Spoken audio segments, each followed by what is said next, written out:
কয়েকদিন আগে আমাদের এখানে এত পরিমাণে বৃষ্টি হয়েছিল যে রাস্তাঘাট পুরো ডুবে গেছিল। আসসালামু আলাইকুম everyone, welcome to my mini vlog. বৃষ্টি পড়লে আমার না খুব ভালো লাগে, আসলে শুধু আমার না সবারই ভালো লাগে, তাই না? তাই সেদিন বৃষ্টির দিনে আমি একটু ভিজেই ফেলেছিলাম। সত্যি বলতে বৃষ্টিতে ভিজতে আলাদা একটা শান্তি লাগে, কিন্তু পরে যে ঠান্ডা জ্বর লাগবে এইভাবে অনেক সময় ভেজাও হয় না।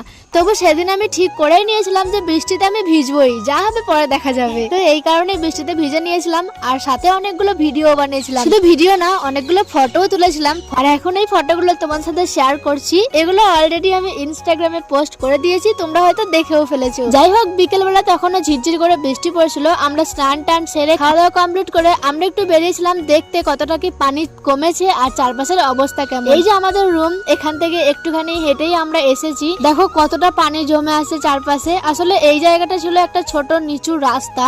আগে এদিকে অনেক মানুষ যাতায়াত করতো, মাঠের মানুষগুলো যাতায়াত করতো, কিন্তু এত বৃষ্টি হওয়ার কারণে পুরো রাস্তাটা এখন ডুবে গেছে। তাই আমরা একটু বেরিয়েছিলাম দেখতে কতটা পানি উঠেছে আর কি অবস্থা হয়েছে চারপাশের। যাই হোক, চারপাশের অবস্থা এমন দেখে আমরা আর এখানে বেশিক্ষণ থাকলাম না, কারণ বুঝতেই পারছো বন জঙ্গলের রাস্তা, এখানে সাপ টাপ কামড় দিয়ে বসবে। তাই আমরা তাড়াতাড়ি করে রুমে চলে আসলাম। আর এই ছিল আজকের এই ছোট্ট মিনি ব্লগ। কেমন লাগলো অবশ্যই কিন্তু কমেন্টে জানিও। চলো আবার দেখা হয়ে যাবে তোমার সাথে এইরকমই কোন একটা মিনি ব্লগে। আল্লাহ হাফেজ।